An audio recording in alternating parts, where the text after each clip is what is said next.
et ma vie. Ma soeur, donne-moi la vie de la parole. Ta parole est esprit. Donne-moi la paix.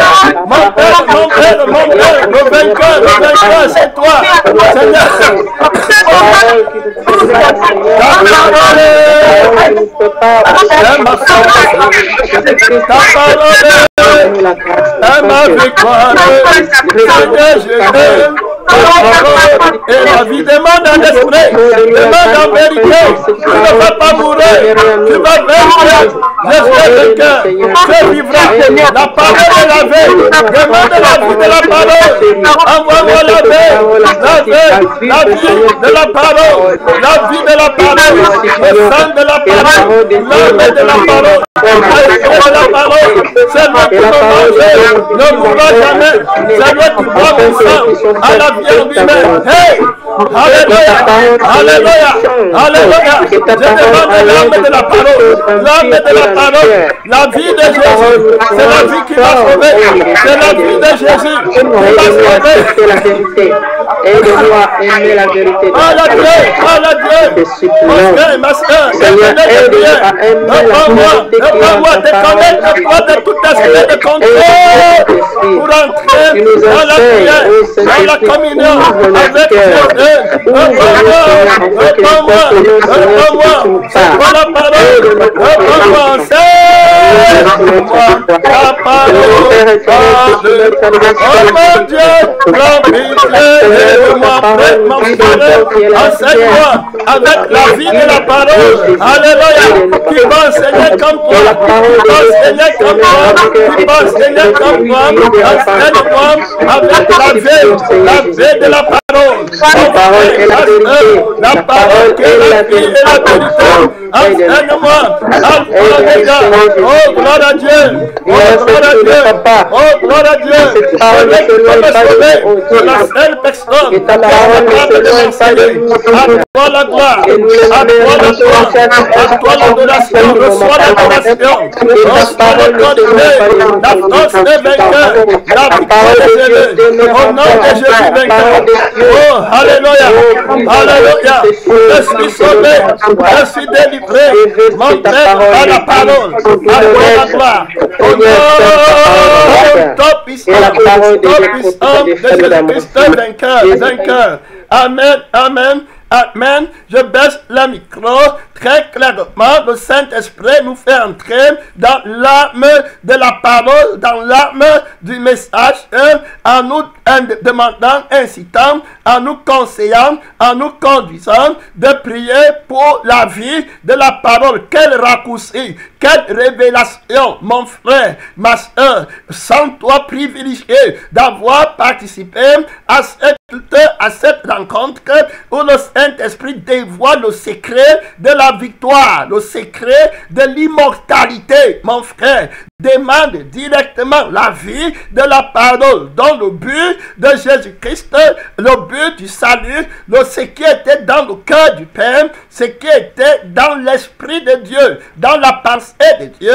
C'est l'Esprit de Dieu qui le connaît. Nul ne connaît la pensée d'un homme ou les choses profondes d'un homme si ce n'est son esprit qui est en lui. La Bible nous dit que de même pour Dieu, c'est pour les choses de Dieu, c'est l'Esprit de Dieu qui le connaît et c'est lui qui nous révèle la nature, ce qui est dans le cœur de Dieu, la vision de Dieu, l'objectif de Dieu en envoyant Jésus-Christ sur la terre. C'était de nous donner la vie de Jésus. C'est pourquoi Jésus dit que celui qui me mange ne mourra jamais. Celui qui boit mon sang a la vie éternelle. Ma parole est vie et esprit. Donc Jésus n'était pas intéressé à la lettre. Tu comprends? Au truc que tu as la Bible, tu te vantes avec la Bible.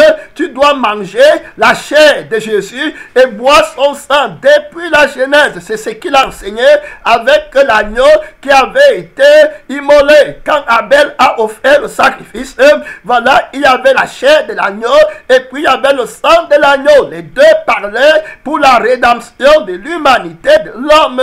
Voilà, donc sans ce sacrifice, il n'y a pas de victoire sur le diable, il n'y a pas de victoire sur l'ennemi. Il devait venir avec un sang nouveau. La Bible dit que la vie de tout homme, de toute chair est dans son sang. Et nous sommes dans la chair, dans notre vie et dans le sang. Donc Christ devait venir avec la vie nouvelle, avec un sang nouveau. Donc c'est le sang là qui a la vie. Donne-moi la vie de la parole. C'est pas la vie de la parole que je vais être libéré de la condamnation de la loi que le faux prophète porte dans sa vie à lui. Le faux prophète, la bête, ils ont une vie qui est contraire à la nature de Dieu. C'est les ennemis jurés de Dieu. Leur force est dans le sang et dans leur vie. C'est pourquoi Christ va venir avant de nous donner la nouvelle vie, la liberté, la vie de Dieu, la vie de la parole. J'étais en train de méditer avant-hier que c'est pas méditer, j'entrais dans la réalisation et la réalité de la révélation de l'Esprit de Dieu, que c'est la vie de Jésus qui m'a libéré, qui m'a sauvé. Vous voyez, je disais toujours que Jésus est mon sauveur, mais le Saint-Esprit m'a ouvert le cœur pour comprendre et pour réaliser que c'est la vie de Jésus qui m'a sauvé, rien d'autre. Donc si je n'ai pas la vie de Jésus, je suis perdu. Donc tu ne peux pas tricher, tu dois chercher la vraie foi, tu vois, la véritable foi pour être sauvé. Il y a une sœur en Christ qui me donnait un rêve qu'elle a eu hier, qu'à l'église, il y a des personnes, elle était avec des personnes, il y avait un examen à passer à l'église de la vie éternelle, et puis il y avait des personnes qui avaient triché l'épreuve, ils avaient l'épreuve avant, et celle-là, ces personnes se glorifiaient dans la chair, elles disaient qu'elles sont déjà arrivées, se vantaient, et puis elle, la sœur dit que elle a remarqué qu'elle avait dans son cœur le sentiment que l'examen était un examen à prendre au sérieux. Et ils ne prenaient pas l'examen au sérieux parce qu'ils croyaient qu'ils avaient déjà la victoire, les épreuves, la tricherie. Et le Saint-Esprit nous a parlé depuis cette semaine des tricheurs. Vous voyez, et c'est hier qu'elle a eu cette vision, ces rêves que le Seigneur lui a donné. Les tricheurs, si vous écoutez les deux derniers messages, le Seigneur a mis beaucoup d'emphase sur la tricherie, sur la ruse, sur la malice, sur la fausse sanctification, sur la copie, sur ceux qui vivent selon la lettre, qui jugent selon l'apparence, qui mesurent leur sanctification, leur approbation devant Dieu par les autres. La Bible dit que chacun se juge lui-même par rapport au Seigneur. Où est-ce que le Seigneur veut que je sois? Est-ce que je vais réussir à l'entrée du ciel? L'examen que l'Église est appelée à passer, c'est entrer au ciel. Est-ce que je vais mentir à Dieu en prenant les épreuves avant? Un homme trompe-t-il Dieu? Ne faut-il pas que je parte devant l'Esprit de mon Père pour demander la grâce qui me donne la vraie vie de Jésus? Est-ce que je peux copier la vie de Jésus? Est-ce que je peux tricher la vie de Jésus? Vous voyez, le rêve que la sœur a eu, le Seigneur nous donne l'explication. Est-ce que tu peux tricher la vie de Jésus? Tu ne peux pas. Alors, je veux la vraie foi. Le Saint-Esprit dit qu'il veut la vraie foi. Et je me rappelle que la dernière fois, le Saint-Esprit parlait avec révélation autoritaire que le salut, la sainteté, ça ne doit pas être quelque chose qui est fabriqué par l'homme. Tu comprends? Ça doit être le travail, le résultat. C'est-à-dire que le résultat du travail du Saint-Esprit. Tu comprends? En l'homme. Ça, tu ne peux pas tricher. Ce n'est pas la peine de chercher à tricher, prendre les raccourcis, chercher la vérité. C'est-à-dire que si Jésus ne t'a pas donné sa vie, tu ne peux pas prendre la vie de quelqu'un par force. Tu comprends? Si tu n'as pas la vie de Jésus, c'est le Saint-Esprit qui dirige l'Église. C'est pourquoi j'ai interrompu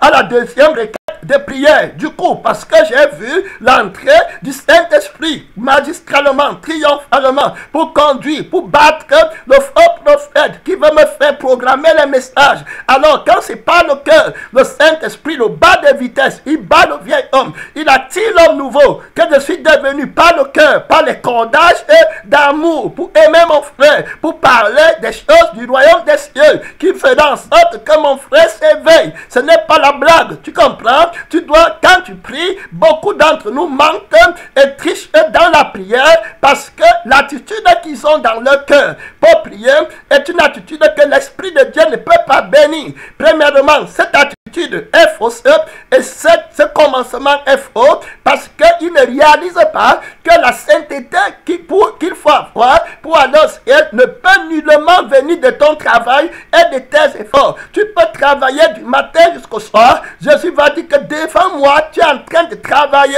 pour obtenir le salut de ton âme. C'est faux, tu comprends mal la parole. Quand la parole dit que travaillez à votre salut avec crainte et tremblement, il ne peut pas vous dire ça si vous n'avez pas commencé en moi. Quand la parole dit que travaillez à votre salut avec crainte et tremblement, la parole, la vie de la parole, parle de ceux qui ont déjà la vie, ma vie en eux. La vie que je leur ai donnée, c'est avec ma vie qu'ils travaillent. Donc c'est avec ma vie qu'ils rejettent maintenant la vie contraire, comme l'Esprit nous a expliqué hier. Donc ils rejettent la vie contraire pour entrer, pour préserver ma vie que je leur ai donnée. Un travail, c'est de garder le temple de Dieu sans tache, sans ride, parce que l'adversaire qui s'élève contre moi, qui a la vie contraire que j'ai annulée à la croix, voilà, l'adversaire la cherche encore à entrer dans le temple que vous êtes devenu, mon temple à moi, le temple de Dieu. Il va entrer dans votre cœur avec les suggestions des choses de la terre, avec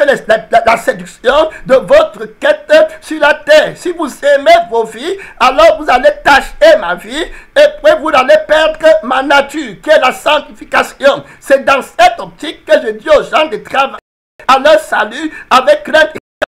Ce n'est pas que tu n'as pas ma vie, tu n'es pas venu à moi sincèrement, par le brisement, par l'attitude dans le cœur, l'humilité, le brisement, pour que le Seigneur qui sonde les reins et qui voit le cœur te fasse grâce de l'humilité qui va précéder la grâce de Dieu. Parce que j'accorde la grâce à ceux qui sont humbles. Savoir que tu ne peux nullement te créer va amener l'humilité dans ton cœur. Et tu vas comprendre que je ne peux pas contourner Jésus. Je peux être dans l'église avec les frères, avec les sœurs. Je peux chanter, je peux écrire, je peux prophétiser, je peux rédiger, je peux faire n'importe quoi. Je peux même avoir l'église.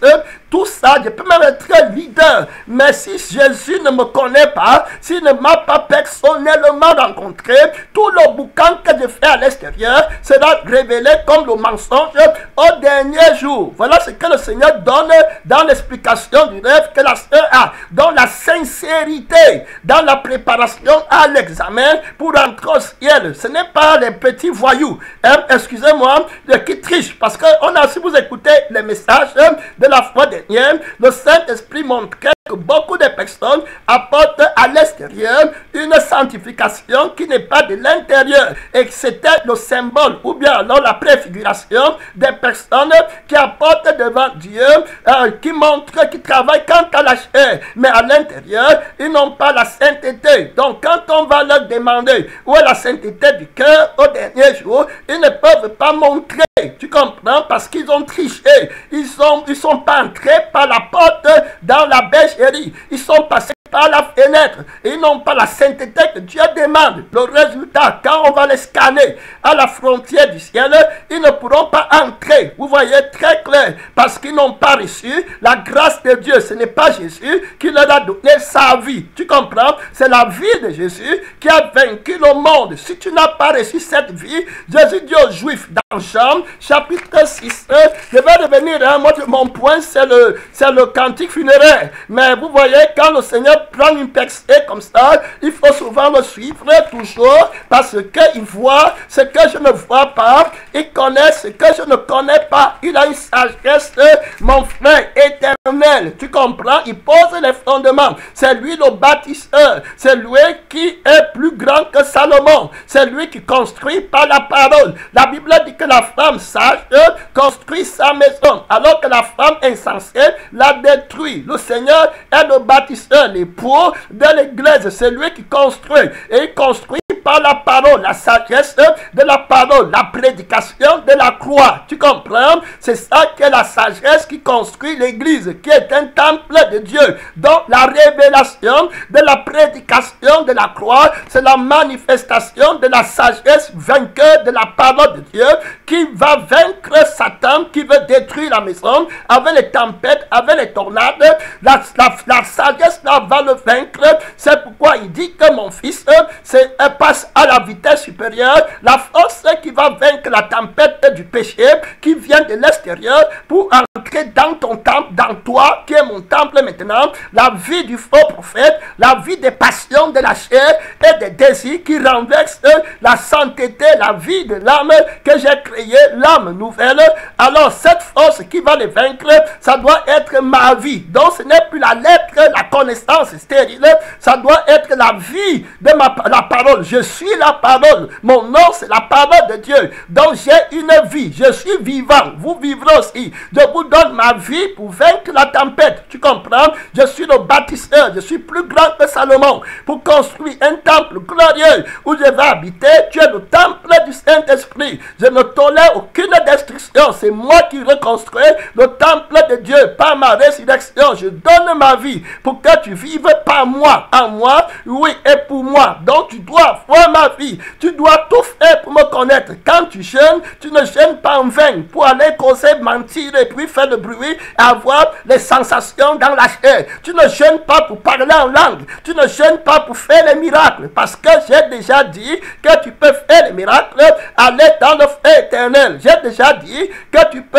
prophétiser, ça arrive, et aller dans le feu éternel. Mais tu ne peux pas être sanctifié et aller dans le feu éternel. Donc recherche la sanctification qui est ma vie, qui est ma chair, que tu dois manger, et mon sang, ma vie pratique que tu dois boire. Voilà la force qui construit l'église. Et cette personne est bâtie sur le roc, sur la pierre angulaire. Tu comprends? Dans la révélation de la gloire de Dieu, il voit la vie de Jésus. Il a la vie qui ne pêche pas. Il a la vie qui ne sent pas les désirs. Il a la vie qui n'est pas emportée par les... Je n'ai pas, il me faut.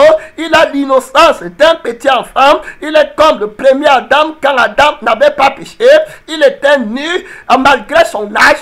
Il n'avait pas connaissance de sa nudité. Est-ce que tu comprends? Être petit enfant, ce n'est pas devenir petit en âge. Ce n'est pas une histoire de la lettre. Tu comprends? C'est la vie de l'innocence. Tu comprends? La vie de l'innocence de Dieu qu'il te donne. C'est ça qu'on appelle petit enfant. L'humilité. C'est ma vie. Tu ne peux pas voir l'humilité en dehors de moi. Je vous ai dit que je suis le commencement et la fin. Si l'Éternel bâtit une maison, ceux qui la bâtissent en vain. La gloire de celui qui est capable de construire l'église, de bâtir l'église. Tu es Pierre, sur cette pierre, je bâtirai mon église. Toi, Pierre, je t'ai posé la question de savoir, le message est maintenant prophétique, hein, ce n'est plus ce que moi j'ai préparé. Tu comprends? Ça sera une autre fois. Maintenant, c'est la prophétie qui est en train de parler. L'esprit de la prophétie. Tu es Pierre, je t'ai posé la problématique de Dieu.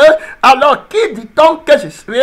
Qui dit-on? Les constructeurs, les bâtisseurs qui construisent les choses là-bas dehors avec d'autres problématiques. Ils ne me connaissent pas. Toi, je t'ai posé la problématique. Qui dit-on que je suis? D'autres disent que tu es Élie. D'autres disent que tu es Jean-Baptiste. Mais vous-même, que dites-vous que je suis? Pierre répond, le Christ de Dieu. Voilà très clair. Le Messie, le bâtisseur, la résurrection, la vie, la parole, la force de Dieu. Oui, la pierre angulaire incontournable. C'est lui qui baptise du Saint-Esprit. C'est lui qui a les paroles de la vie éternelle. C'est lui qui construit l'église qui part au ciel. Hey! Alléluia! Alléluia. Gloire à Dieu. Que le pasteur s'asseye. Que la sœur en Christ s'asseye. Que les connaisseurs s'asseyent. Que tout le monde s'asseye. Jésus-Christ veut travailler. Le jour du sabbat, reste tranquille, mon frère. C'est Jésus seul qui travaille. Le jour du sabbat, la force éternelle. Note pas, Christ a été immolé pour mettre sur pied une église prophétique. Sans tache, sans ride, frère. Le combat a commencé. Le faux prophète a déchaîné son armée pour venir renverser le temple de Dieu. Jésus-Christ se lève aussi dans son temple, que tout chair fasse silence.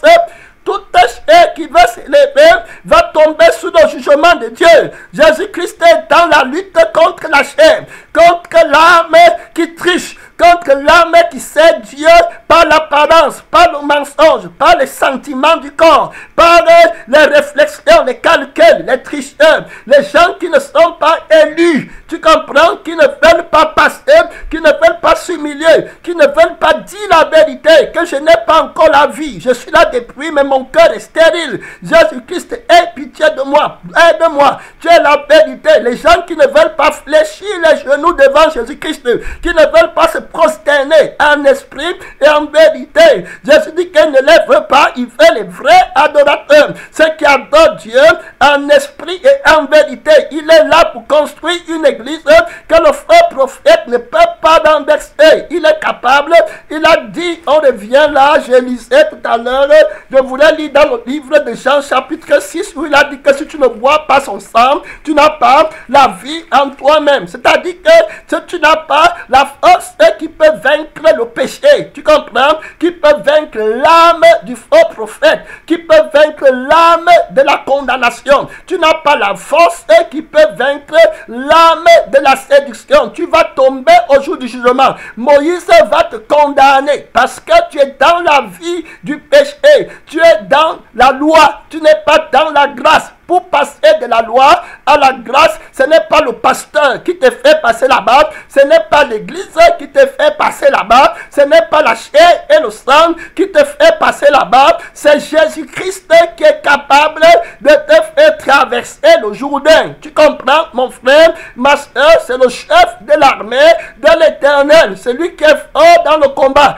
pour te présenter vainqueur au trône de Dieu, dans le temple, dans la maison de Dieu.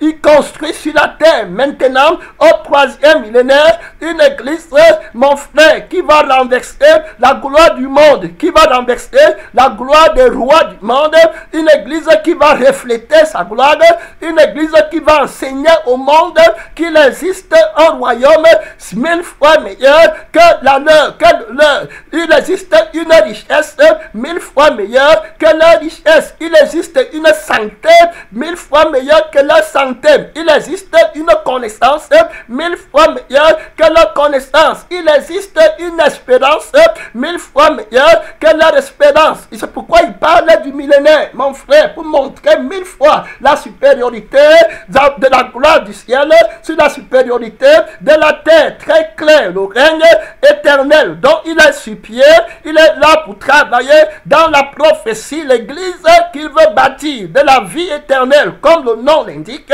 c'est l'église qui vivra pour toujours. C'est un peuple qu'il veut créer. Tu comprends? Par sa force, ce n'est pas la théorie, mon frère, ce n'est pas les choses que tu crois que c'est la lettre de la parole, ce n'est pas celle-là, frère.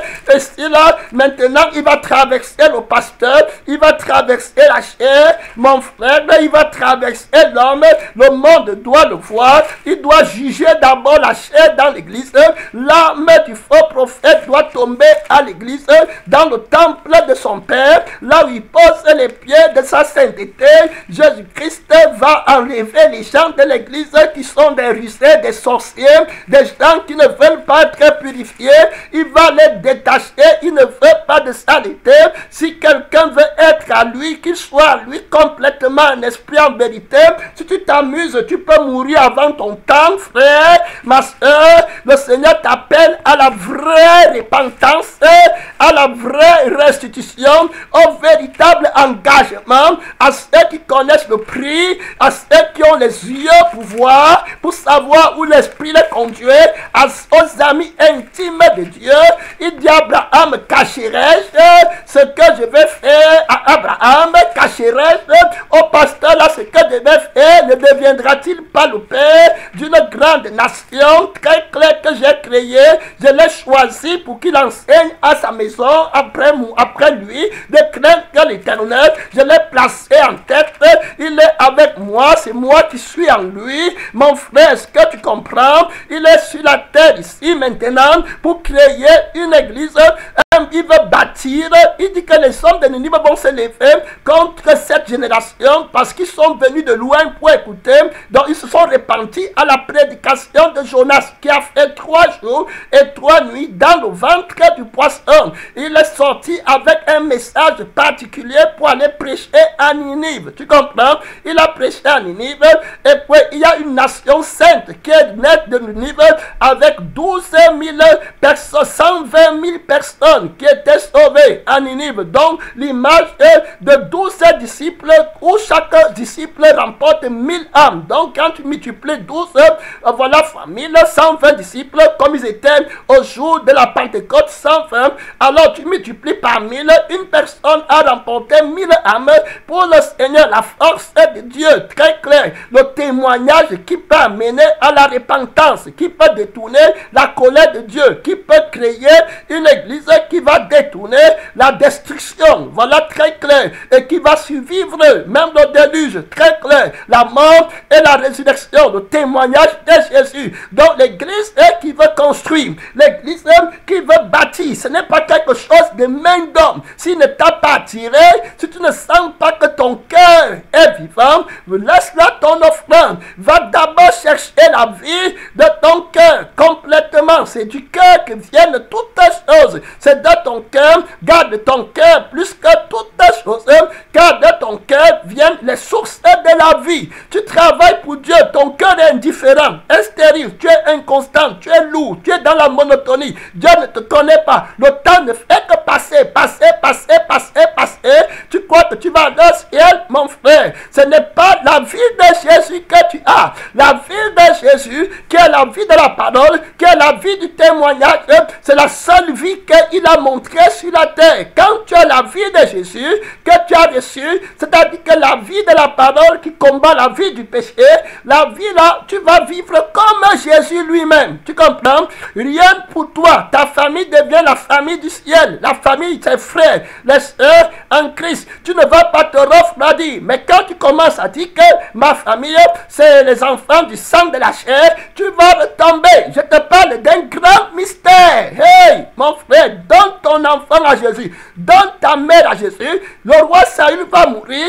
parce qu'il ne veut pas donner le sacerdoce à Jésus. Tu comprends? Tu dois donner le sacerdoce à Jésus. La royauté à Jésus. Pas à toi-même, pas à la chair. Tu renonces à toi-même. Tu comprends? Pour que Jésus-Christ vienne passer et prendre sa place. Ce n'est pas toi qui donne la responsabilité aux gens. Ce n'est pas toi qui décide de la destinée des gens. C'est la parole qui décide. Tu comprends? Alors, si tu ne fais pas comme ça, tu vas empêcher au dessein de Dieu de s'accomplir. Dieu t'a mis dans le salut pour que tous ceux qui viendront à toi soient sauvés. Et comme ça, par ce salut-là, alors Dieu puisse régner éternellement dans tous les hommes, dans tous les 1000 hommes qui t'a confié. 1000, c'est le chiffre qu'on prend pour évaluer la totalité. Parce que le roi Salomon, qui a été bâtisseur du temple, a aussi dit que quand il parle du temple, ce n'est pas les maisons en pierre, en cailloux là. Hein? Très clair, ça c'est les choses que les hommes font. On te parle de ce que l'homme ne peut pas faire. Tu comprends? Détruisez ce temple et moi je le reconstruirai en 3 jours. Il parlait du temple de son corps. Donc très clair, il était lui-même une habitation de Dieu afin que nous devenions une habitation de Dieu.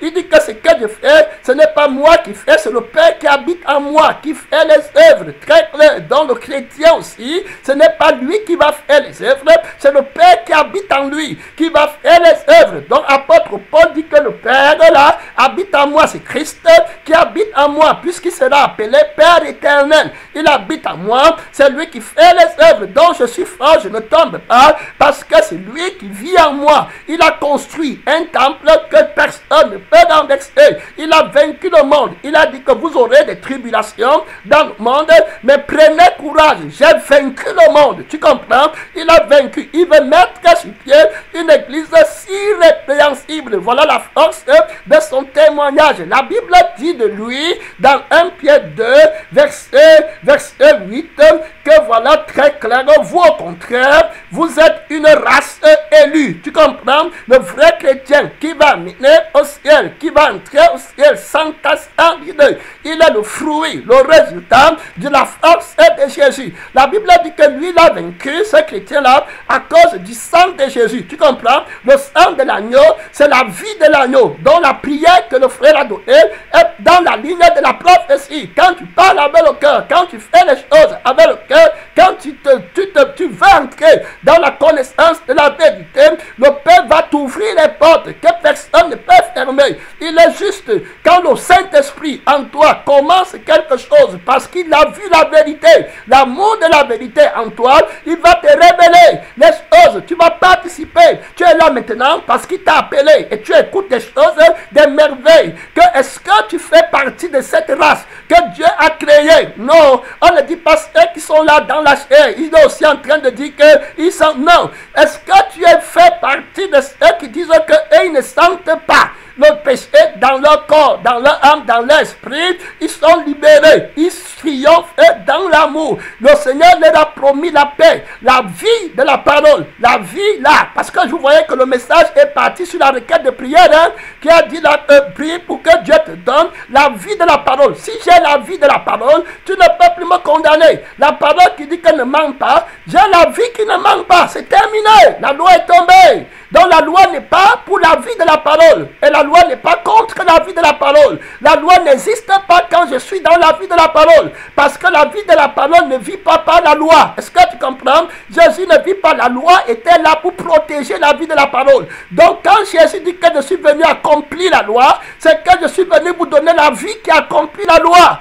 Donc je n'ai pas renoncé, je ne me suis pas déconnecté que je suis, c'est-à-dire que je ne me suis pas inscrit en faux vis-à-vis de celui qui avait envoyé la loi. C'est moi qui ai envoyé Moïse et je suis venu accomplir. Très clair. Ce que j'ai dit à Moïse de vous prescrire. Donc la loi et les ordonnances, je les ai crucifiées dans le sens que j'ai annulé à la croix la vie qui devait vous empêcher. C'est-à-dire que la vie que vous voulez que je vous donne, qui est mon sang, et qui est la vie qui est au-dessus de la loi, qui ne connaît pas la loi, parce que la loi est donnée pour protéger la vie là. Alors, je vous la donne, mais avant de la voir, il faut que vous soyez crucifiés. Je parlais encore à une autre sœur qui me disait que quand on prêche, qu'il faut que tu renonces à toi-même, beaucoup de personnes prennent ça comme c'était un commandement que Jésus force. Elle dit qu'elle a découvert que c'est un grand conseil que Jésus-Christ nous a donné. Un grand conseil. Renonce à toi-même. La vie de toi-même, c'est la vie du malin. Tu dis que tu veux la vie de la parole. Alors, Jésus te donne la vie de la parole et tu veux vivre pour toi-même. Quand tu vis pour toi-même, tu entres dans ta vie. Tu n'es plus dans la vie de la parole. Tu comprends? Et c'est terminé. C'est pourquoi des milliards de chrétiens partent dans le feu. Est-ce que tu as la vie de la parole? Hey! La force de mon Père, tu ne vas pas me distraire. Jésus dit que si tu ne bois pas la vie là, tu peux monter, tu peux descendre. Le Créateur du ciel te dit que frère, si tu ne bois pas la vie là, tu peux gêner 100 000 jours. Tu peux faire tout. Cherche que je te fasse grâce pour te donner ma vie. Personne ne peut arracher ma vie pour te la donner par de force. C'est impossible. Quand vous entendez les gens dire que ce n'est pas la violence qu'on entre au royaume de Dieu, on ne fait pas violence envers Dieu. C'est contre le faux prophète. Ce n'est pas envers Jésus. Il faut qu'il te donne sa vie. Tu comprends? Volontairement. Tu comprends? Volontairement, parce qu'il a fait, voilà très clair, te donner sa vie, c'est un grand mystère. Il a le pouvoir de te donner sa vie, et il a le pouvoir d'enlever ta vie. Tu comprends? Voilà ce qu'il a fait à la croix. Donc il a le pouvoir de te donner, il a le pouvoir d'enlever. Donc il peut enlever ta vieille vie, et puis te donne sa vie. Très clair, oui, il a le pouvoir. Il ne verse pas la vie nouvelle dans la vieille vie. Tu comprends? Donc le conseil, quand il dit que renonce à ton père, à ta mère, c'est parce que l'amour que tu as dans la vie de ta chair, ça ne te permet pas d'aimer l'âme de ton père, pour que ton père aille au ciel. La vie que tu as dans la chair porte un amour qui est un amour qui n'est pas sage. C'est un amour insensé. C'est un amour autodestructif. C'est un amour aveugle qui ne connaît que la misère de la terre. Tu comprends? C'est quand il n'a pas la Bible que tu dis qu'il est malheureux. C'est quand il n'est pas à l'école que tu dis qu'il est malheureux. L'amour là, c'est un amour inutile. Tu vas l'aider, tu vas donc, avec ça, tu vas commencer, tu ne vas pas connaître la miséricorde rédemptrice, mais tu vas connaître la miséricorde temporaire du faux prophète. Voilà le mensonge. Tu comprends? Ça, c'est le mensonge. Ça ne conduit pas à la vie éternelle. C'est ce que les disciples de Jésus le suivaient avant. Il a perdu ses disciples quand il leur a dit que si vous ne mangez ma chair, mon sang, vous n'avez pas la vie en vous-même. Ils ont dit que cette parole est dure. Nous, on fait les choses de la terre. La miséricorde pour eux, c'est fait, tu étais en prison dans le monde.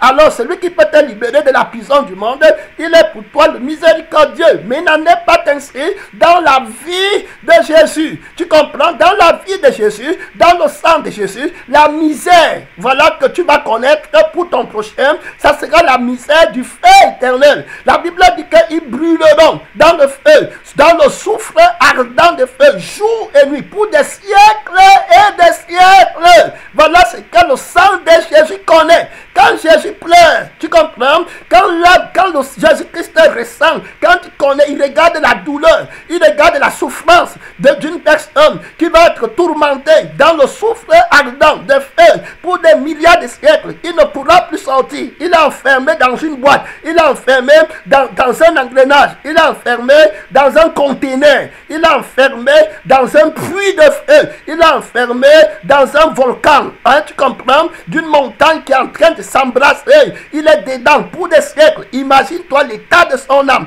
Imagine-toi la douleur de son âme. Imagine-toi, il va respirer comment? Il va parler comment? Comment il fait? Sa conscience brûle, sa réflexion est en train de brûler, son esprit est dans les tourments terribles. Alors, voilà la misère que Christ est en train de voir. Tu comprends? Et qu'il veut te donner. Donc, l'amour qui est dans la vie de Jésus, dans la vie de la parole, le Saint-Esprit venait de donner la requête de prière.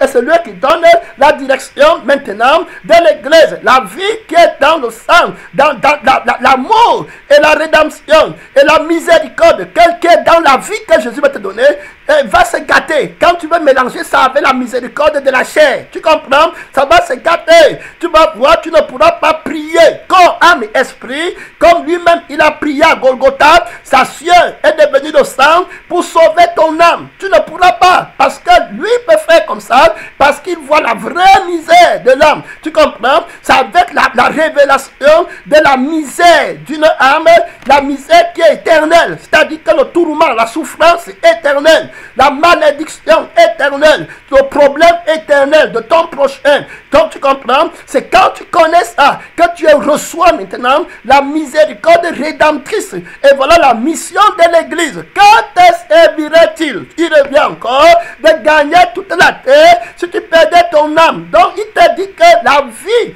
que tu as là, que dans la chair, les petites affections, les apitoiements sur toi-même, et tu peux aussi t'apitoyer sur le sol naturel de quelqu'un d'autre, ça n'est pas la compassion de Dieu. Tu vas rester inoffensif vis-à-vis de l'ennemi. Les hommes vont mourir. Tu ne vas pas t'investir sans réserve dans la cause des âmes pour qu'elles vivent éternellement. Alors tu ne vas pas être fort pour les racheter. Et puis les âmes qui t'ont confié vont mourir. Donc quand une âme meurt pour Christ parce qu'elle n'a pas été sanctifiée, c'est une église qui meurt. Voilà très clair. Là, il y a le péché d'un leader, c'est un péché de leader. Donc c'est un péché qui guide, c'est un péché meneur. Voilà, le péché d'un leader, quand Dieu t'appelle au salut, il a les personnes qui va sauver au travers de toi. Alors le péché d'un leader, c'est un péché meneur, c'est-à-dire qui va mener les gens dans le feu. Le diable, Lucifer, il était meneur de l'adoration. Il avait les anges que le Seigneur lui avait confiés. Quand il a péché, il il a conduit beaucoup de personnes, des myriades et des myriades dans le feu avec lui. Que Dieu nous aide. C'est un très grand péché d'aimer ta vie. Tu comprends? Tout ça, c'est à cause de la vie contraire. Tu comprends? À cause de la connaissance contraire. L'amour, la compassion qui combat la compassion de Christ.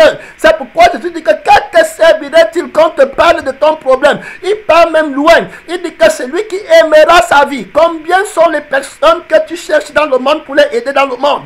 Fais tout pour la vie éternelle. Voilà la vraie sagesse. Et maintenant, il ne te dit pas de tricher. Il ne dit pas que tu comprends comme j'ai dit que fais tout pour la vie éternelle. Tu commences à vouloir faire les choses en haut pour la vie éternelle. Alors que dans le cœur, toi-même, tu n'as pas la vie qui est la vie éternelle. Parce que Jean nous dit que la vie éternelle est en nous. Et que cette vie va rester avec nous éternellement. Il parle de Christ. Voilà, donc c'est lui qui fait les choses en nous. Sans moi, vous ne pouvez rien faire. Quand il dit vous ne pouvez rien faire, il n'est pas là en train de dire que sans moi tu ne peux pas aller construire ta maison. Il est en train de parler du royaume du ciel. Tu ne peux rien faire qui soit important pour le royaume de Dieu. Tu comprends? Tu vas faire comme les païens font. La fausse miséricorde. Quand le faux prophète va venir, il va créer les ONG, il va dire qu'il va créer les trucs de charité à gauche, à droite pour aider les petits gens sur la terre de leurs problèmes. Il va se passer pour un bienfaiteur. Et puis quand vous le considérez comme le bienfaiteur, la croix de Christ à la croix, la mort de Christ à la croix ne peut plus révéler la bienfaisance de Dieu qu'il a accordé à l'humanité. Quand vous aimez vos vies sur la terre, vous allez vous apitoyer sur vos sorts et ça va rendre sans effet la mort, la bienfaisance, la miséricorde que Dieu a déployée en Christ en le crucifiant, en admettant qu'il meurt pour nous à la croix Golgotha pour annuler, tu vois, et pour annuler le péché et ressusciter pour te donner la vie éternelle. Si c'est seulement dans le monde si qu'on règle les problèmes, alors Christ est mort en vain.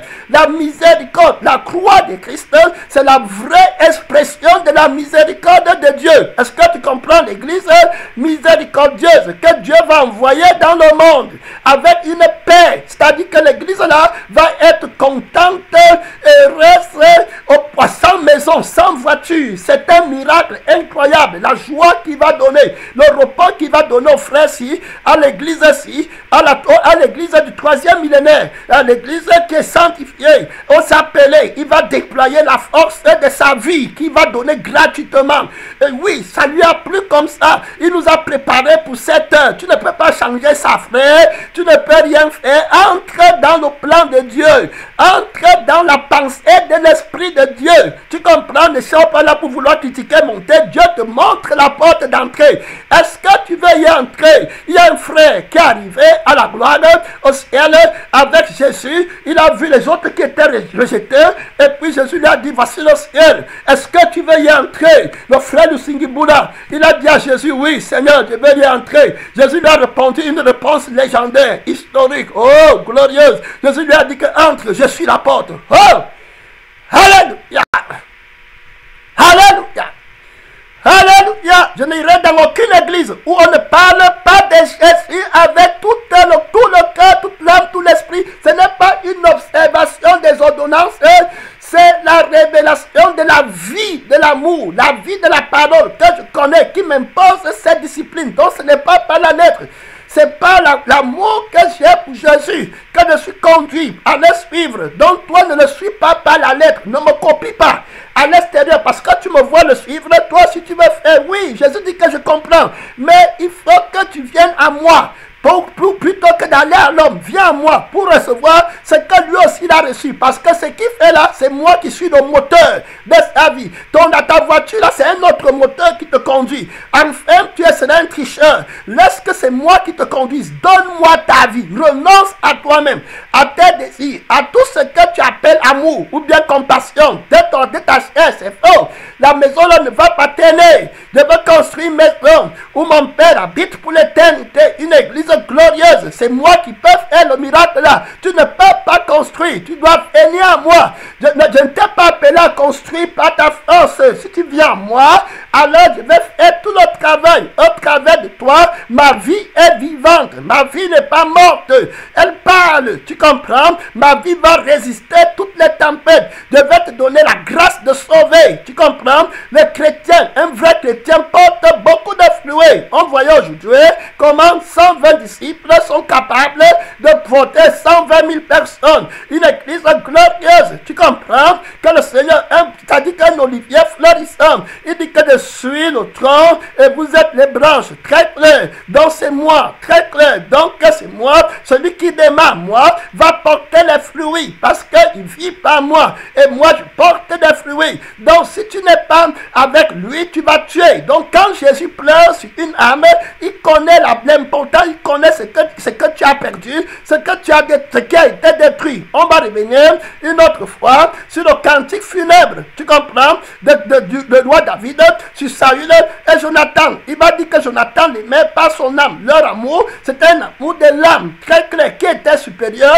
à l'amour de la femme. Qu'on a pour la femme, c'est le truc de la chair. Quelqu'un qui connaît véritablement Jésus, la femme n'est rien pour lui. Tu comprends? C'est simplement une sensation de petit sexe et puis qui est contrefaite par les démons guerriers qui viennent combattre la sensation de l'Esprit de Dieu. Tu comprends? L'affection à l'Esprit de Dieu pour que tu te déconnectes à l'Esprit de Dieu pour rentrer dans la chair. Il revendique le plaisir. C'est terrible. Vous ne trouvez pas qu'il y a quelque chose d'étrange sur le sexe? Dans l'Ancienne Alliance, Dieu dit aux enfants d'Israël que lavez-vous, purifiez-vous. Je vais descendre sur la montagne pour vous rencontrer. Comme Moïse leur dit de ne pas toucher leur femme toute la nuit pour qu'ils s'approchent de l'Éternel. Pourquoi il va refuser le sexe envers la femme pour aller vers l'Éternel? C'est quoi ce qui est mauvais dans ça? Il y a quelque chose là-bas dedans. Tu comprends? Le Seigneur n'a pas, dans la vie des gens aujourd'hui, c'est le démon qui prend ça et puis il entre par les désirs sexuels qui ne sont pas programmés par le Saint-Esprit parce que les rapports sexuels là ne sont pas dans le but d'accomplir la volonté de Dieu. Très clair. Les rapports sexuels c'était dans le but d'accomplir la volonté de Dieu. Très clair. Multipliez-vous et dominez la terre et soumettez-la. Très clair. Alors maintenant ce n'est pas ça. Et puis c'est mal programmé parce que ce n'est pas l'Esprit de Dieu qui conduit. Ils ne sont pas sanctifiés. Il y a les désirs de la chair qui sont là. Donc, ils veulent aller par la loi pour vaincre le désir. Ça ne passe pas. Renonce à toi-même, à tout ce que tu possèdes. Regardez pourquoi je dis ça. Satan dit toujours qu'il va utiliser la femme pour détruire l'église de Jésus. Pourquoi il compte trop sur la femme? N'est pas le plaisir sexuel, c'est très simple. La petite voix douce de la chair de la femme qui veut lutter contre la révélation, la voix douce du Saint-Esprit dans ton âme, dans ton esprit. Tu n'entends plus. Tu entends seulement les voix, la voix de la chair. C'est ce qui a tué Samson. Tu comprends très clair. Samson est mort comme ça avec l'affection de Dalila qui lui parlait dans sa chair. Très clair. Il devait délibérer tous les jours. Je parle ici là de la force qui empêche que tu laisses ton âme, ta vie pour accepter la vie de Jésus. Tu dis à Jésus, donne-moi ta vie. Quand il vient pour te la donner, il te trouve, tu dis non, je ne donne plus. Donc tu me prends ma part d'abord. Non, tu ne dois plus dire alors je vais te donner, tu ne veux pas. Et puis le temps passe bientôt, ça sera le feu éternel pour toujours. Et tu ne pourras plus rien recevoir de moi. Quand je frappe, il faut ouvrir. Parce que moi-même j'ai dit que si tu frappes chez moi, je vais ouvrir. Donc c'est important de comprendre très clair que tu dois renoncer au plaisir, au désir. Maintenant, regardez, dans la nouvelle alliance, ça c'est la raison pour laquelle plusieurs personnes échouent dans la réception de la vie de Christ. La Bible dit dans la nouvelle alliance clairement que quand vous voulez aller jeûner, il faut que vous vous privez. Pourquoi il faut se priver des rapports sexuels? Pour s'approcher beaucoup de Dieu. Pose-toi la question. Oui, mon frère, ça doit te faire descendre sur une grande porte ouverte. Le Saint-Esprit le dit parce que le désir des rapports sexuels là, ce n'est pas programmé par lui dans ta vie où tu te trouves. Cependant, il y a les rapprochements que Adam avait avant le péché qui venaient de Dieu. Tu comprends? Puisque Dieu les avait bénis de se multiplier. Donc les désirs sexuels ne venaient pas parce qu'il voyait le corps d'Ève et qu'il voyait les seins d'Ève. Il était excité pour faire le sexe et puis comme ça il passe. Ça c'est la drogue qui empêche que tu dises non à la chair pour attendre l'esprit pour te conduire. Frère, que Dieu nous aide. Que Dieu nous aide. Je te parle de Jésus qui veut bâtir l'église, hein? Pas l'église que tu entends là, je partage l'église. Ce n'est plus ça, frère. Ce n'est plus des trucs des hommes là qu'on interprète la Bible pour vouloir plaire. C'est dans le but objectif d'entrer dans la nouveauté de vie. Tu comprends? Le nombre d'enfants qu'un couple chrétien doit avoir est connu par l'Esprit de Dieu. Tu comprends? Et les enfants là viennent dans le but d'accomplir quelque chose, parce que les entrailles d'une femme sans être mariée, qui est connue, qui est mariée à Christ et qui est soumise à l'église, qui est soumise à l'église de Christ, les entrailles là sont sanctifiées. Les enfants qu'elle enfante sont préfiguratifs des enfants que l'église qui est sanctifiée enfante par la parole. Tu comprends? Et la parole qui connaît l'église, ce n'est pas par la volonté de la chair, c'est par la volonté de Dieu. Tu comprends? Qu'un homme est créé. Donc je parle ici de Satan qui a renversé la vie de Dieu en nous avec le péché. On ne médite plus. Pourquoi est-ce qu'il faut que les rapports sexuels soient contrôlés par la convoitise du sexe opposé? Pose-toi la question. Si c'est la loi là que Dieu a imposée dès le départ, alors on est dans le péché, parce que regarde bien que tu vois la femme aujourd'hui, la soeur telle, elle a le corps là, tu fais l'amour avec elle, tu dis que c'est ta femme. Demain le même corps vient avec une autre soeur, et puis ce n'est pas ta femme, mais comment tu veux faire l'amour? On a vu que la loi là qui agit en toi pour aller pécher, Dieu ne peut tenter personne. Donc ça nous amène à comprendre que Jacques 1 dit que si quelqu'un est tenté, il est amorcé par sa propre convoitise. Donc Dieu n'est pas l'auteur de cet enseignement, tu comprends, ou bien de ces rapports sexuels qui courent à gauche, à droite. C'est pourquoi il y a les êtres que le diable envoie dans le monde n'importe comment, de tout est désorganisé à cause du fait que la vie de Jésus ne parle pas. Tu comprends? La lettre parle et tout le monde tord la lettre parce que la vie n'est pas manifestée. Maintenant que la vie est manifestée, qu'on embrasse la vie, ne cherchons pas à tricher en appliquant les ordonnances, toutefois en rejetant la vie. Tu acceptes les désirs, tu marches par les désirs, et puis à l'extérieur, toi aussi tu veux faire comme si tu étais obéissant, que tu étais chrétien, toi aussi tu jeûnes, tu ne vas pas traverser le Jourdain. Pour traverser le Jourdain et aller de l'autre côté, il faut que tu entres dans la vieille vie, le vieil homme meurt dans l'eau, et puis quand tu ressors de l'autre côté, c'est le nouvel homme qui ressort, c'est l'image du baptême en Christ qu'on est en train de parler. Tu comprends? Il est mort pour tuer la vie qui t'empêchait d'accepter la vie de la parole. Tu comprends? Donc tout ce que Dieu a fait, c'est les conseils qu'il te donne. Il dit que si tu es sage pour toi. Sage, ça veut dire quoi? Ça veut dire que si tu écoutes la sagesse de la croix, que prêche, qui est Christ, la crucifixion pour mourir, alors tu es sage pour toi, parce que tu vas sauver ton âme. Ce n'est pas l'âme de Dieu qui va sauver. Lui, il est déjà créateur pour l'éternité.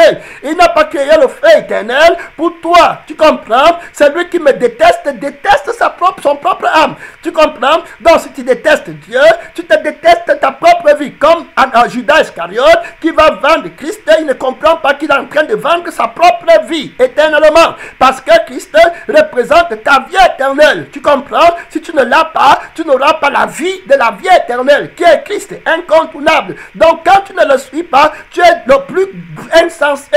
Tu vas tomber, tu vas détruire toi-même la maison que Christ voulait bâtir par ta corruption. Tu comprends? Donc le Seigneur t'appelle à te relever pour comprendre que la sainteté là, ce n'est pas gratuit comme tu penses. Ce n'est pas, je veux dire que ce n'est pas quelque chose à la légère. Il te donne des conseils, il te montre les pièges du diable pour que tu comprennes le mystère de l'iniquité. Vous voyez quelqu'un, il va rester, il dit que c'est la maison, c'est l'argent qui est mon problème. Le Seigneur lui dit que ce n'est pas l'argent. Le démon que tu as dans ton cœur, qui est le démon de l'argent, vient d'abord parce que tu as l'amour pour les femmes, le désir sexuel. C'est ça qui ouvre la porte au démon qui met l'amour de l'argent dans ton cœur. Tu as besoin de l'argent parce que tu vas aller acheter le sexe et l'adoration des femmes et l'admiration des femmes. Je connais. Donc c'est pourquoi je te dis que renonce à toi-même. Quand Dieu te dit quelque chose, l'apôtre Paul va aller loin. Il dit que quand ceux qui sont mariés s'occupent des manières à plaire à leur mari, pourquoi ou bien à leur femme, il dit ça de deux deux côtés. Pourquoi il le dit? Par rapport à Christ. Il dit que je le dis par rapport à Christ pour ne pas vous prendre au piège et pour vous amener à vous attacher au Seigneur sans discrétion. S'attacher au Seigneur, ce n'est pas l'activité que je prie, je donne. S'attacher au Seigneur, c'est chercher à prendre sa vie. Si tu n'as pas la vie là, tu as prié, tu as gêné en vain. Tu dois gêner pour avoir la vie. C'est à ce moment-là que ta prière est vraie.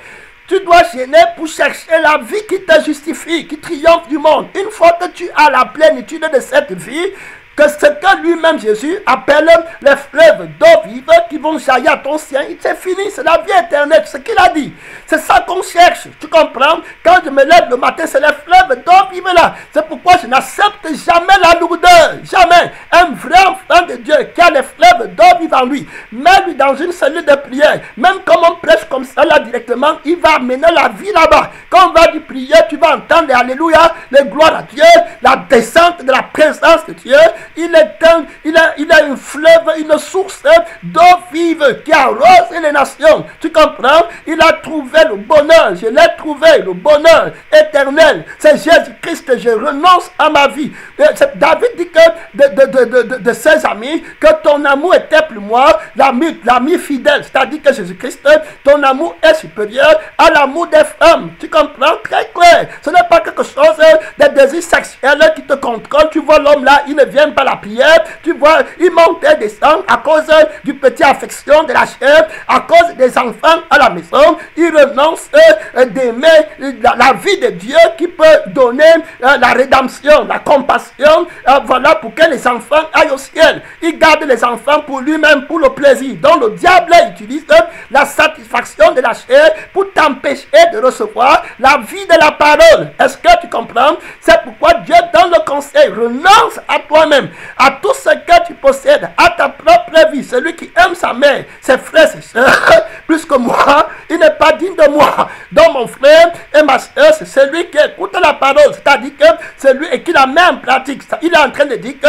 mon frère et ma soeur, c'est celui qui a l'âme de la parole, c'est-à-dire que la vie de la parole, c'est-à-dire que le sang de Jésus. C'est lui qui est mon frère. Tu comprends? Ceux qui sont dans le sang de Jésus, ce sont eux qui sont mes frères, ce sont eux qui sont mes enfants. Donc l'enfant qui va s'asseoir sur mon trône, l'enfant qui va prendre la responsabilité que Dieu m'a donnée, ça sera l'enfant qui est dans le sang de Christ. C'est ce que le roi Saül ne va pas faire.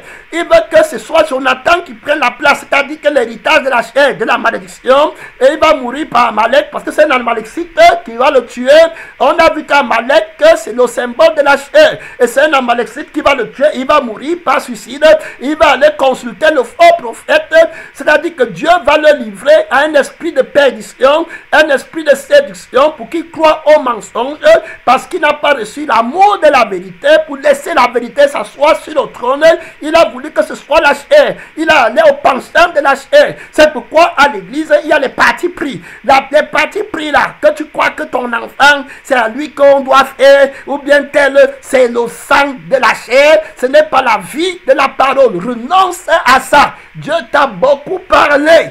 Hein? Tu comprends? Alors, quand David lui va venir, David c'était celui qui est dans le sang de Christ, celui que Saül devait mettre sur son trône. Si Saül avait fait comme ça, il n'aurait eu aucun problème avec Dieu. Et Dieu l'aurait même justifié. Je vous dis que l'amour de Dieu qui est dans le sang de Jésus, quand tu es là-bas, même si tu étais maudit, Jésus va encore prêcher, il va dire que la malédiction qui était sur toi, moi-même je l'ai prise en moi, et puis maintenant je te justifie parce que tu as aimé la vérité. Quand Dieu dit à Saül que je t'ai rejeté pour devenir roi, il n'a pas l'amour de la vérité. S'il avait l'amour de la vérité, il devait dire que mais gloire à Dieu, je suis rejeté, donc Jésus va toujours être le roi. Et tu viens de me dire, Samuel, que Jésus a trouvé quelqu'un qui est meilleur que moi, qui va s'asseoir sur le trône éternellement. N'est-ce pas lui-même Jésus qui doit s'asseoir sur le trône?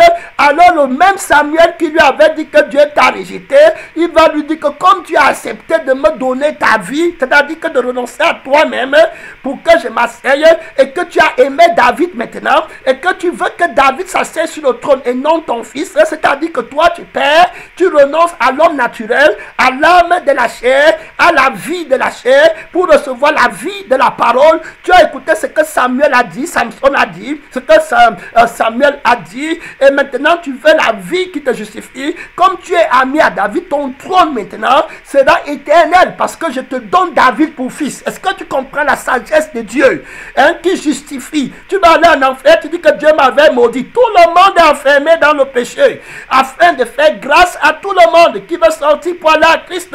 Maudis-moi comme tu veux, Jésus va tourner ma malédiction en bénédiction, parce que sa présence impose l'annulation de la malédiction. Mon frère, si on veut parler du mystère de Dieu, ce n'est pas dans la théorie. Jésus parle pour entrer dans la révélation pratique et la victoire éternelle. Christ, Galates 2, 3, Galates chapitre 3, réveille-toi alors, maintenant, hein? On va bientôt prier. Réveille-toi, Galates, chapitre 3, Christ nous a fait quoi? Racheter de la malédiction. Alors, quand on maudisse n'importe comment, viens à Christ. Donc, la vie que tu as, que tu montes, que tu descendes, c'est la vie de la malédiction. C'est pourquoi tu vois votre amour, vous tuez vos enfants, vous tuez vos maris, vous tuez vos femmes, vous tuez vos oncles, vous tuez vos cousins, tous dans le feu éternel, pour toujours. Parce que vous ne voulez pas donner vos vies à Jésus pour qu'il vous donne la sienne. Tu comprends? C'est pourquoi beaucoup meurent. Quand tu viens en Christ, on dit donne ta vie. L'église qui veut bâtir, c'est l'église qui a sa vie. Tu comprends? Très clair. Mon corps vit par mon sang. Tu comprends? Et nous sommes le corps de Christ et nous vivons par le sang de Christ. Très important de comprendre. Quand le faux prophète, a voulu couper le témoignage de Dieu, il a dit qu'on coupe la tête de Jean-Baptiste. Très important. La tête, la Bible nous dit dans Colossiens, très clair, que la tête c'est Christ, la tête du corps de l'église. Dans Colossiens 1, la Bible dit qu'il est la tête de l'église. Est-ce que tu comprends? C'est-à-dire qu'il est celui, la force, la direction, le témoignage de Jésus. C'est l'esprit là qui conduit l'église. Donc la Bible est claire dans Colossiens 1, verset 18.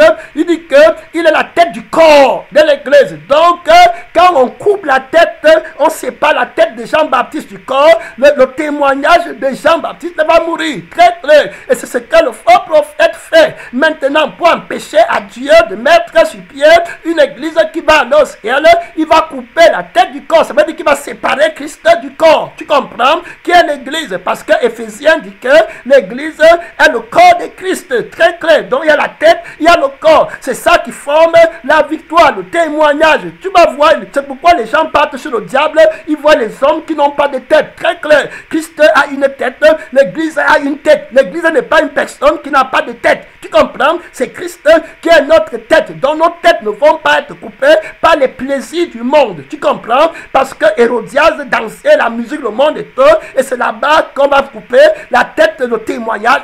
On va nous séparer de Christ. Non, l'amour qu'on a pour la vie de Jésus va empêcher. C'est pourquoi Romains dit que rien ne nous séparera de l'amour de Dieu manifesté en Jésus-Christ. L'amour qui est dans la vie de Jésus. L'amour par laquelle Jésus nous a aimés. C'est-à-dire que l'amour de la vie, voilà, par laquelle Christ nous a aimés. La force éternelle, la force de Dieu. Tu comprends? Christ nous a rachetés. Donc il n'y a plus de malédiction et de condamnation pour ceux qui sont en Christ. Donc ce n'est pas la tricherie. Est-ce que tu as la vie de la parole? C'est l'heure de prier. Alors maintenant, Dieu t'a parlé.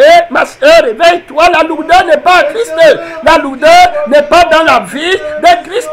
Hein, parle à Dieu. Mon frère, ma soeur, parle à Dieu. Est-ce que Christ t'a racheté? Est-ce qu'il t'a donné la vie de la parole? La vie, pas la loi, pas la lettre. Non, la vie. Est-ce qu'il t'a donné la vie, mon frère? Est-ce que Dieu m'a donné la vie? Seigneur, la vie, donne-moi la vie. La vie, Seigneur, c'est ta vie qui m'a sauvé. C'est ta vie qui m'a sauvé. Mon frère, je demande la grâce de Dieu. La grâce de Dieu, c'est ta vie. Ça ne s'achète pas avec l'argent. Ça ne s'achète pas avec les œuvres. On n'achète pas la vie avec les œuvres. Seigneur, oh, mon père, grâce, La grâce de Dieu. Donne-moi ta vie. Donne-moi ton sang, Seigneur Jésus. Ils ont vaincu par le sang, par le sang, par le sang, par le sang, par la Dieu, par la Dieu, par la Dieu, par la Dieu, par la Dieu. Le faux prophète attaque le sang et attaque le témoignage. Le faux prophète attaque le sang, c'est-à-dire que la vie de la parole, la vie que Jésus va te donner, il attaque ça, tu comprends? Parce que, et puis il attaque le témoignage, c'est-à-dire que la force de la vie de Jésus-Christ, ce qu'il a accompli, ce qu'on doit prêcher, oui, il va séparer la tête du corps. Près Dieu, voilà très clair que tu sois dans le témoignage, par la Dieu, par la Dieu, par la Dieu. Je veux laver, déconnecte toi de ta pensée, sans t'amuser. Tu ne peux pas toucher au dernier jour. C'est le mal des vrais chrétiens. C'est le mal des vrais chrétiens. Ceux qui ont la vie de Jésus, ce sont ceux-là qui entreront au ciel. Ce sont ceux-là qui entreront au ciel. Ce sont ceux qui vont vaincre par le Dieu, par le Dieu. Par la Dieu, par la Dieu, tu peux gêner, prier pour garder la vie. Si tu l'as resté, tu vas demander à Dieu pour garder la vie de la parole, la vie de la parole, la vie. Oh, je suis la résurrection et la vie. Je suis la résurrection. La résurrection et la vie. Oh, alléluia. Je suis la résurrection et la vie. Il est la résurrection. Et la paix, je suis la résurrection et la vie. La résurrection et la vie. Oh, alléluia. Jésus, tu es la résurrection et la vie. La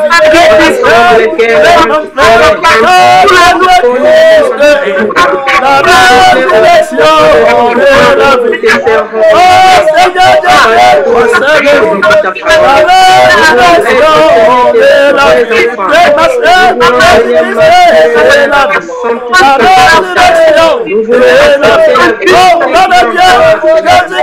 Seigneur, la résurrection et la vie. Gloire à Dieu, par le Seigneur, Jésus-Christ seul, et la résurrection, ma soeur, et la paix, la résurrection, et la paix, car Jésus-Christ, la résurrection et la vie. Alléluia, oh alléluia, oh alléluia, car Jésus-Christ et la vie, la résurrection et la vie. Ma soeur, Jésus-Christ est la paix, la résurrection, c'est notre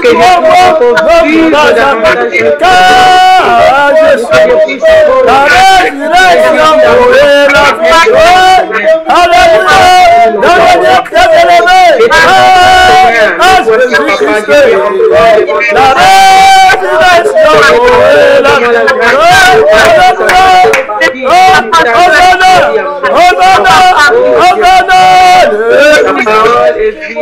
Jésus-Christ, la résurrection et la vie.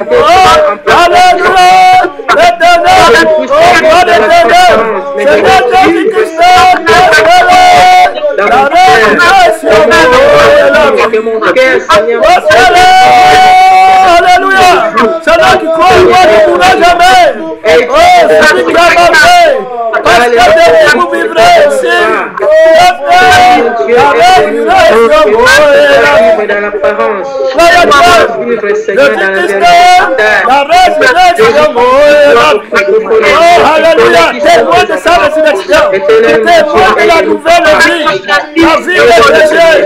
Oh, alléluia, oh, gloire à Dieu, la vie de Jésus, la vie qui n'a pas de s'ennuie pas, la vie qui est satisfaite, la vie de la paix et de la joie, la vie du Seigneur du Saint-Esprit. Alléluia, alléluia. Jésus-Christ, la résurrection et la vie. béni Hosanna. Merci Seigneur. Oh, le sacerdoce, la race aimée. Oh, la race royale. La race qui a moué la vie. Ma mère, ma soeur. Oh, gloire Hosanna. Merci Seigneur. Oh, Hosanna. Oh, dans les lieux très élevés. Dans les lieux de sainteté, de puissance et de gloire. Oh, gloire infinie. Oh, gloire infinie. Oh, gloire infinie. La résurrection et la vie. Oh, alléluia. Les morts entendent sa voix.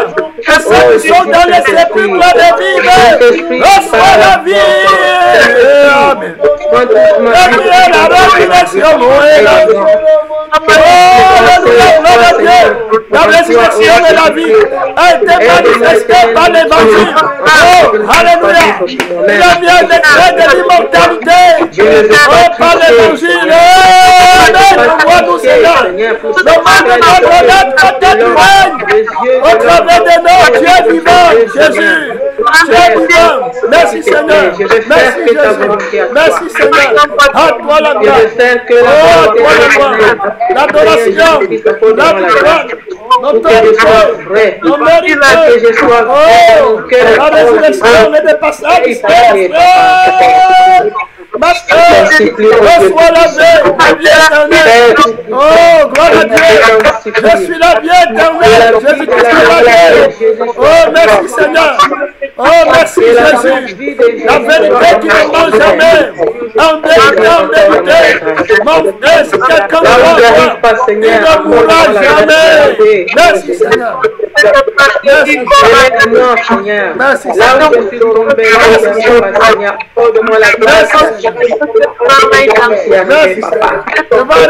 Donne-moi la force. Merci Jésus. Seigneur, donne-moi la force. Merci Seigneur. Toutes ces choses, Seigneur, qui est à moi qui ne te glorifie pas. C'est possible, Seigneur, qui croit. C'est la loi de Dieu. Brise-moi, Papa, encore reçois par la foi l'immortalité. Oh, alléluia. Change-moi. Oh, gloire à Dieu. Oh, Jésus, à toi la gloire. Notre Dieu. Merci Seigneur. Merci Seigneur. L'espérance vivante. Aide-moi. Merci Seigneur. Jésus.